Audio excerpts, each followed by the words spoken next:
Coming up on Theater Talk. All right, gentlemen, so the Tony Awards. Is there any way, Patrick, any conceivable way, that Hamilton could be toppled by Bright Star for Best Musical? No, they decided there wouldn't be any. It's just like... Theater Talk is made possible in part by the CUNY TV Foundation.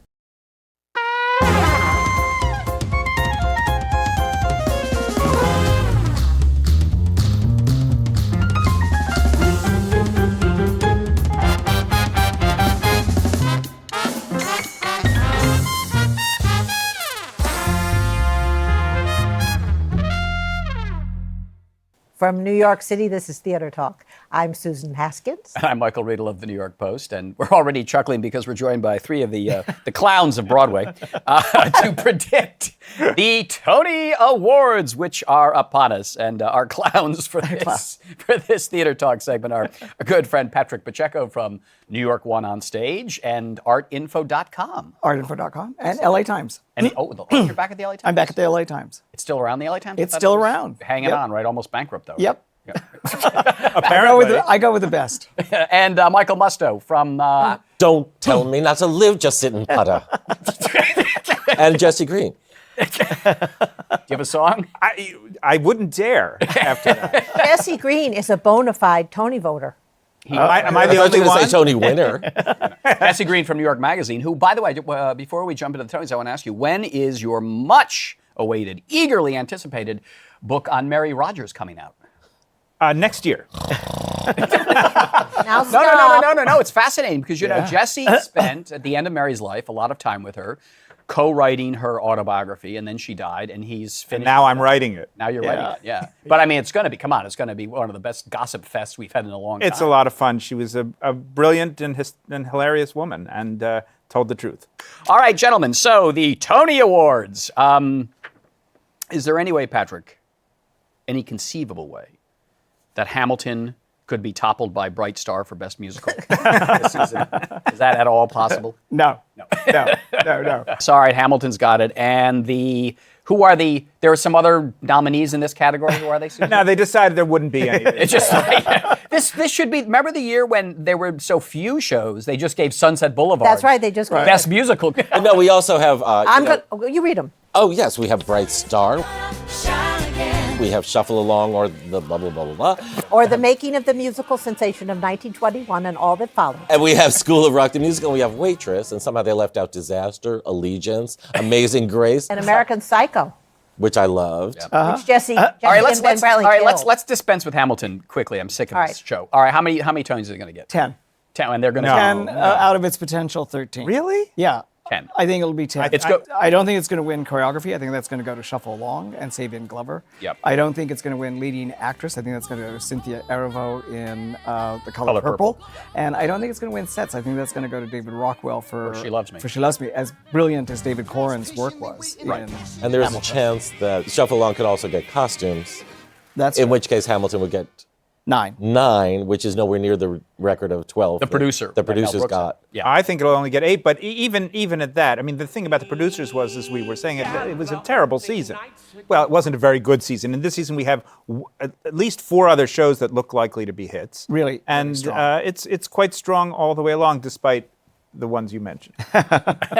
Is there at all a kind of saturation point we reach with Hamilton where the voters say enough already? It's got everything you could possibly get. Let's spread some of this stuff around. No, because the Tony is the ultimate accolade for this type of thing, and they've waited all year.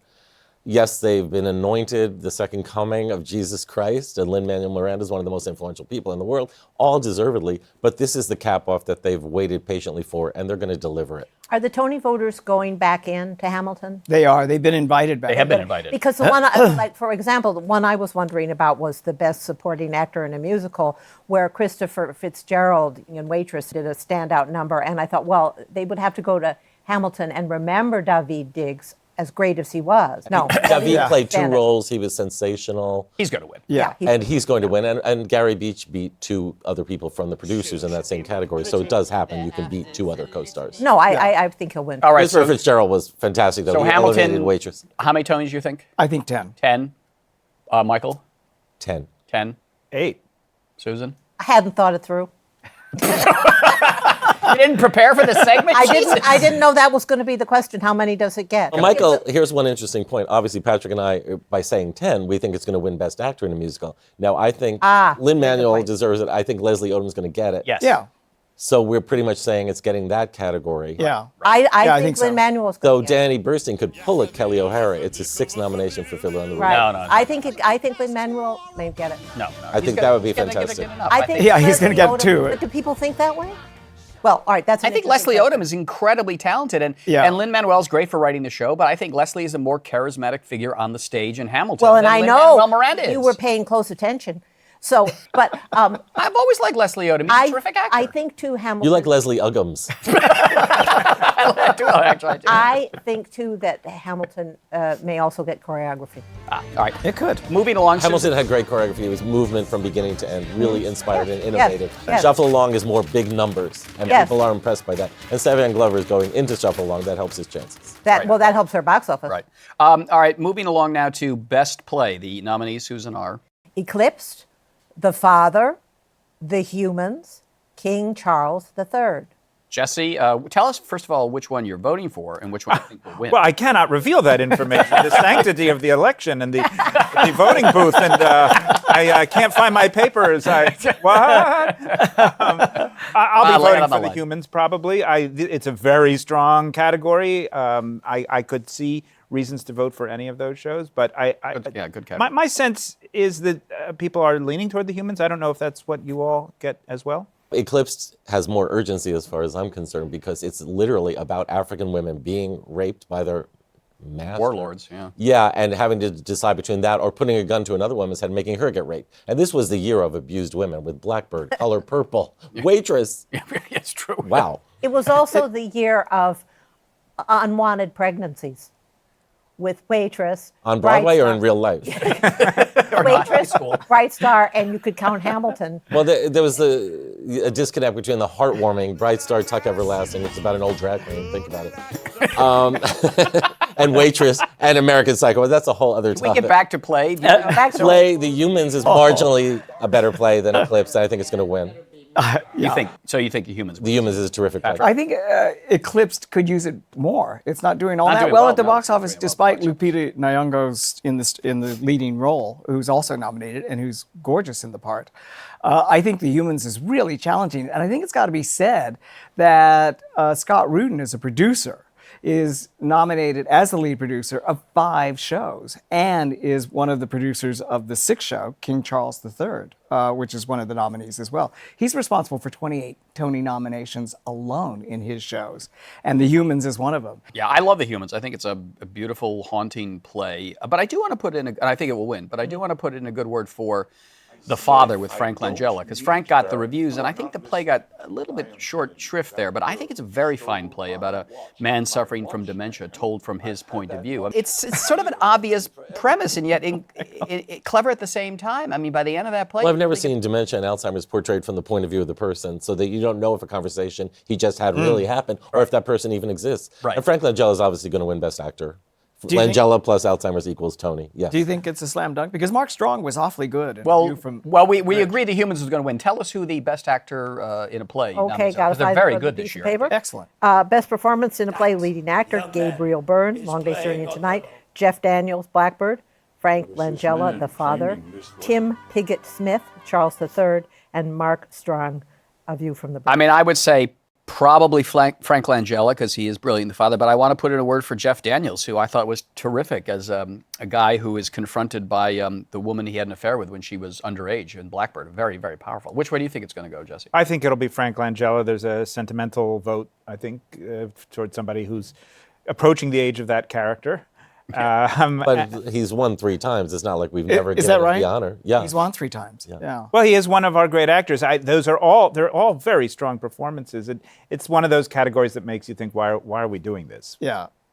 It's really amazing that you have to actually mark a ballot with that kind of competition in it. And I think that if the Tony voters remember Mark Strong's performance in A View from the Bridge, he could actually take... I think it helps chances if a show is still running. Though the year of Virginia Woolf with Tracy Letts, they both won even though it had both won. closed. So that could happen. But I agree with you that Mark Strong would win if it were still running. All right, so prediction? I think it's going to be Mark Strong. Really? Okay. Langella.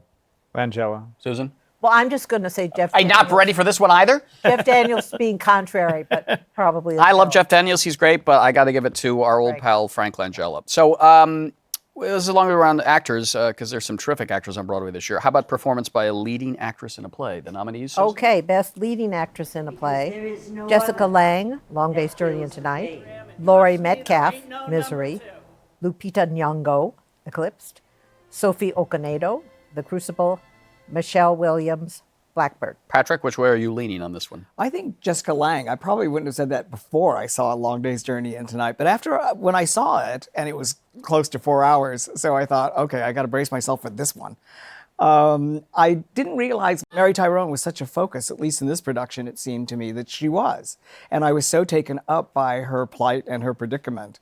And I think that was largely due to Jessica Lange, who had been, I think, on Broadway twice before, never been nominated before, actually. Well, she for did her that previous- awful Glass Menagerie several years ago. And Streetcar Named Desire before She that. was good in that, I must say. Yeah, I thought she was good But too. she's But she's great. gotten the back of her hand from the Tony nominating committee until now. And, you know, it's, again, a very strong category. And they're all worthy of it. And Lupita Nyong'o was magnificent. Yeah. But I think it's going to be Jessica Lange. Where are you on this one, Michael? My personal favorite was Michelle Williams for Blackbird. She really tore it out as this very complicated woman going back to her abuser. But she's divided people because some people saw the original and comparing. I thought she was magnificent. But I also love Jessica Lange, and she's come a long way from Streetcar Named Desire. She's learned stagecraft and gives a haunting, beautiful performance, and I think she's got it. This production of Long Day's Journey into Night strikes me as being uneven, at least the way the critics have responded to it. But everyone seems to think that she and Gabriel Byrne are terrific in this production. Almost everyone. Oh, what did you have to say there? You didn't like Jessica Lange? No, I love Jessica Lange. I felt that her strength, which was, as you said, Patrick, kind of unexpected for me. Nothing against her, but those two previous Broadway outings, I found her underpowered. She was not underpowered. She got, I don't know if she got voice lessons or they turned up the mics. I'm not sure what happened. She is phenomenal, but I also felt that it kind of upended the rest of the show, and I felt the men were kind of secondary in a way I'm not used to. That's kind of what you were saying, Patrick, and in a way that unbalances the play somewhat. One critic said the four people don't seem like they belong in the same family, and I thought, isn't that the point? Speaking of mics, at the end of the play, when she did the final speech and she comes down to the edge of the stage and she's speaking so quietly, and the entire theater is riveted. And my cell phone went off. No, I'm kidding. You're the one who pushed her No, that over was the edge. Gypsy. That was Gypsy. Terrible, you're terrible. All right, let's do best revival. This is the revival category is quite interesting. Let's do best revival of a play. Susan? Okay, best revival of a play. Arthur Miller's The Crucible. Arthur Miller's A View from the Bridge. Blackbird. Arthur Miller's Blackbird. Arthur Miller's Long Day's Journey into Night, and Arthur Miller's Noise is Off. Yes. But before we get there, what do you make of this? Titles of classic American plays now have to be Edward Albee's Who's Afraid of Virginia Woolf, The Gershwin's Porgy and Bess. the Gershwins, Porgy and Bess. What is this all about? Is this marketing and branding? What is this? Yeah, it all has to do with the estates, I'm sure. Yes, that's what I thought. It's Isn't it an the, estate you know, thing? the estates Yeah. that just Well, want- Albee is still with us. Albee requires it in his contract. He does, yeah. Right. Yeah. So I think it's a question of branding. I think you put your finger on it immediately. And I mean, it, please, it it's The becomes Crucible. somewhat... Who doesn't know it's by Arthur Miller? You're going it's to a say little William irrit- Shakespeare's Macbeth? But I think the press, by and large, is ignoring it, don't you? Do you? I never do you- include that stuff. No, I think you're not compelled to do so. But I don't do subtitles either. Sorry. But back to the play revivals. Yeah. This is one of the categories that is extremely competitive this year. They were all excellent. Well, Ivo von Hovercraft, or whatever his name is, had a great year, let's face it. And he is bringing back avant-garde directing that people loved in the 70s, where you put your directorial stamp on a show. He staged View from the Bridge in, what was it, a sandlot or a boxing ring? And there was like a drum beat through the whole thing, literally, boom, boom, boom. It's like, we get it. Something bad's going to happen. But it was very effective. And Crucible is, Arthur Miller's The Crucible, is set in a classroom. Everyone's in black, gray, and white. Everything fades into each other. What is truth? What isn't? Yeah. I thought it was boring except for the wolf. But I'm with you there. I like the wolf. Who was played by a dog, by the way. Oh, is it really? Yes, this Non-traditional casting. Non-traditional It's been with us casting. for a long time. Yes. Jesse, please. All right, but who's going to win this? But I think think people it's like the good. idea that he's a director that where you notice the direction, you come out talking about it, whether you liked it or not.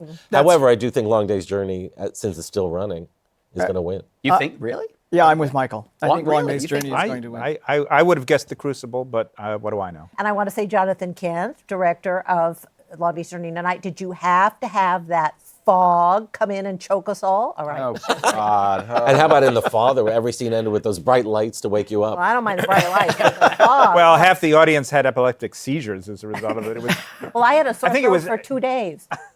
from the lights in The From the Father? fog. Oh, from the fog. Oh, I see. You got in free. Oh, please, give me a break. That is ridiculous. This is called a stage effect. They are up in New England.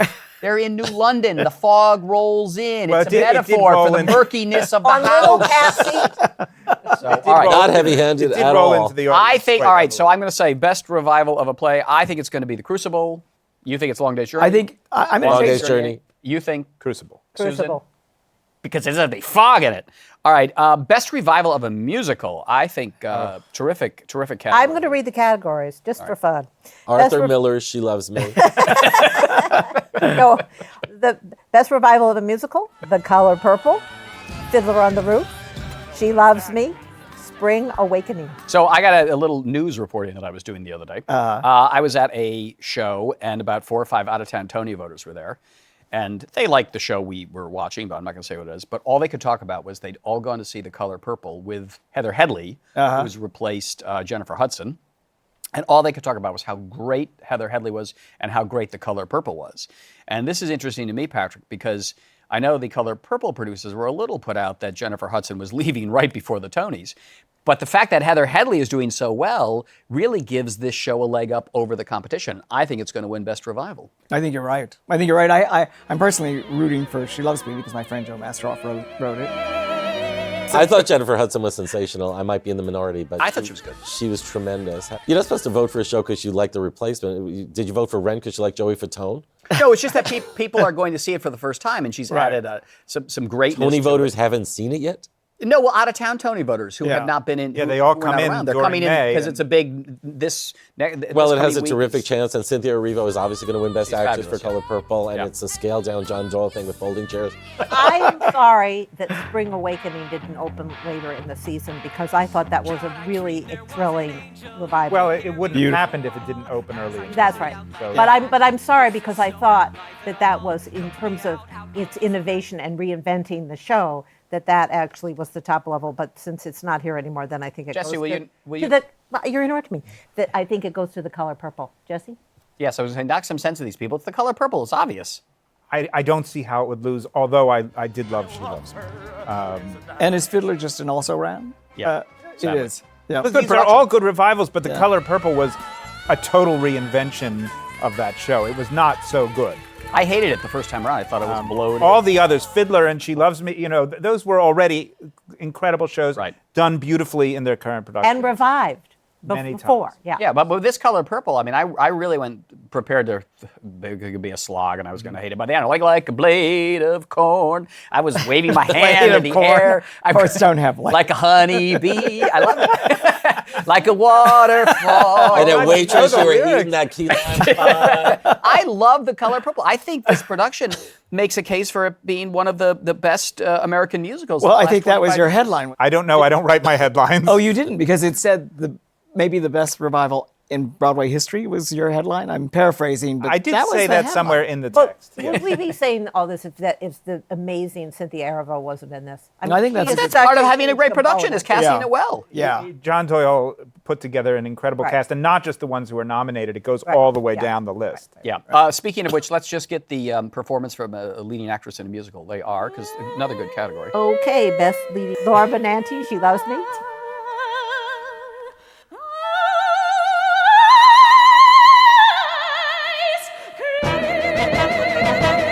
Carmen Cusack, Bright Star. Cynthia Erivo, The Color Purple. Jessie Mueller, Waitress.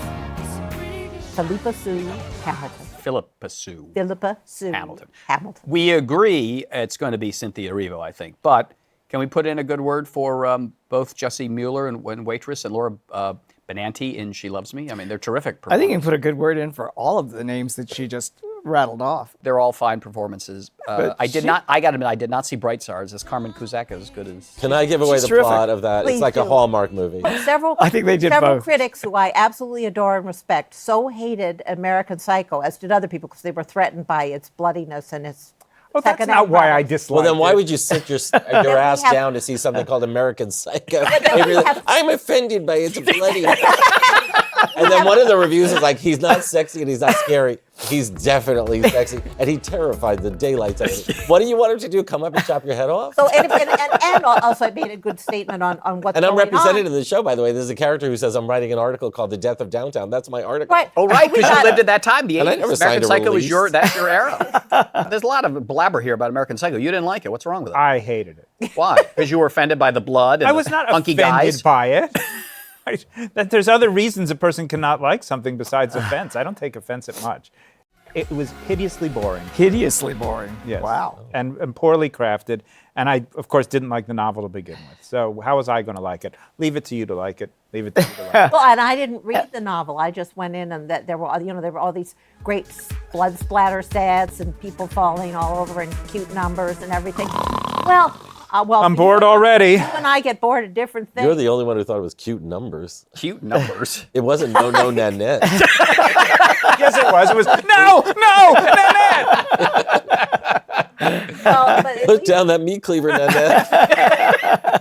so the Tony nominators agreed with you, and they nominated "Throw Baby from the Train" instead. Oh, you're giving it away. Right star, right star. All right, so this was a kind of a roundabout way of saying we believe that the wonderful newcomer on Broadway, Cynthia Erivo, is going to win Right. for the color. Lock is slam dunk for Cynthia. Right. Like a The blade of Titanic corn, role, baby, like a she blade does of it corn. I'm Yeah. with her. That- All right. yep. All right. Best performance by a featured actor in a play, Susan. Best performance by a featured actor in a play: Reed Birney, The Humans; Bill Camp, Arthur Miller's The Crucible; David Furr, Noise is Off; Richard Goulding, King Charles III; and Michael Shannon, Long Day's Journey into Night. Patrick, I would lean towards the terrific Reed Birney in The Humans as the father Terrific of this Reed Birney. working class troubled family. And I think he brings in Jane Houdyshell, or Jane Houdyshell brings him in. But I think that ensemble cast was amazing. If people felt that, Long Day's Journey into Night didn't have a cohesive family, The Humans certainly has a cohesive family. You really sense that they were in this nightmare together.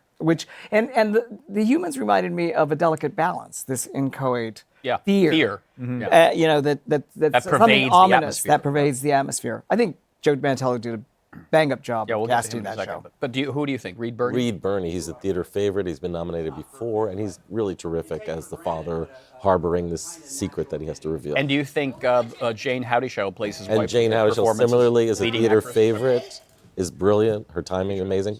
She's not your mother-in-law unless you get married. She's And they have the best campaign also. Oh, yes. Because they're using "Feel the Burn" for Reed Birney, and I'm with her, Jane Houdyshell for that. campaign. They know their audience, don't Yes. they? I agree they'll win. Yeah, I think they will win. All right, so the last category, you mentioned Joe Mantello. He Yeah. directed this season both The Humans and Blackbird. And what's interesting to me is he's up against Ivo von Hovercraft for View from the Bridge. So Arthur Miller's View from the Bridge. I'm sorry. Michael, who wins? Does the subtle American win, or does the flashy European win for director? I think Joe Mantello. I think it's going to be a great night for the Humans. You could factor in that he did Blackbird too. That's not fair. He's nominated for the Humans, and that's good enough to win. Jesse? I agree. Joe Mantello. And he's coming to Broadway next season in Glass Menagerie with Sally Field. He's playing Tom. He is? He is? Yes. Oh, He was an actor before he was a director. Yeah. Well, he was in Yeah. Angels America, yeah. And He you was- think Joe Mantello? I do. Yeah. I think Joe do. Mantello. Susan? I agree. Wow, I thought there would be some Ivo von Hovercrafts. Or even Jonathan Kent Wait. for Long Day's Journey. All right, so we got to wrap it up. Huge ratings this year for the Tonys because of the excitement about Hamilton. I think that's possible. No suspense, but everyone knows the show. It's going to tune in Right. to see probably a new excerpt from it. Yeah, I think you're right. We've reached a saturation point with Hamilton. If the New York Times does yet another story Canceling my subscription. about a show that you can't get into, which only increases the frustration. And at this point, getting into Hamilton is just about bragging rights, or a good part of it is. And I think you reported, Michael, that after the Tonys, they're raising the premium price. The producers are raising $995. the premium price ticket to $995. Big ratings this year, Michael? I don't know, but next year, if Revival is very crowded, they're going to say Hello Dolly is a new show. Jesse, do you go to the Tonys? How do you watch the Tonys? on my couch in my kitchen, wearing a nightshirt and a mob cap. Smart. I think we can't also underestimate the popularity of James Corden, who's going to be the MC. He brings some kind of audience with him, presumably. And I think he's going to do karaoke car with a lot of the nominees. That'd be great. Singing They've old got to do shows. something. Anything. Yeah. Anything. All right. So, thank you very much, guys. Patrick Pacheco from Artinfo.com, LA Times, and New York One on Stage. Michael Musto from... Don't tell me you're allowed to rain on my parade. What are you from? Funny Girl? From Brooklyn. I'm from Brooklyn. From the musical. and Jesse Green from New York Magazine. I actually have a publication. For now. Yeah, exactly. Like Riedel now. Don't get too complacent there in print media, my friend. Oh, that's my cell phone. What? Goodbye. When the world is screwed you and crushed you in its fist, when the way you're treated has got you good and pissed, there's been one solution since the world began. Don't just sit and take it, stick it to the man. Let's go! Rant and rave and scream and shout and stick your middle finger out and wreck your room and rip your jeans and show 'em what rebellion means. But more to someone else's caravan. Yeah! Especially those you're so much cooler than. Stick it to the man. Stick it to the man. Stick it to the man. Stick it to the man. Our thanks to the Friends of Theater Talk for their significant contribution to this production. Theater Talk is made possible in part by the Frederick Lowe Foundation, the CORY and Bob Donnelly Charitable Fund, the Noel Coward Foundation, Carrie J. FREEZE, the Dorothy Strelson Foundation, and the New York City Department of Cultural Affairs. We welcome your questions or comments for Theater Talk. Thank you